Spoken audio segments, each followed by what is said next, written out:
I found this reading to be much more interesting and easier to follow than the previous two readings, and I enjoyed the topic of language that was being examined. This reading was fun because I've always found language to be very interesting, and I often wish that I could speak multiple languages. The story about the patient, Dr. Hamdi, was intriguing, and I enjoyed reading about his story and symptoms as a way to introduce the subject matter of the chapter.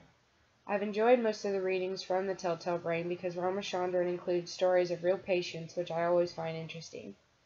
I like that Ramachandran made a distinction between language and communication or speech to the reader, because it gave me a more clear understanding of what exactly was being discussed in terms of language.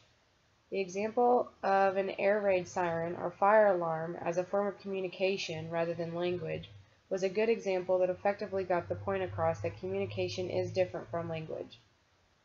I thought that the 5 characteristics that make human language unique were interesting, more specifically the first 3 characteristics. The 4 main ideas regarding the development of language were also interesting. I thought the third idea, that thinking was an exaptation and developed into language, was the most interesting.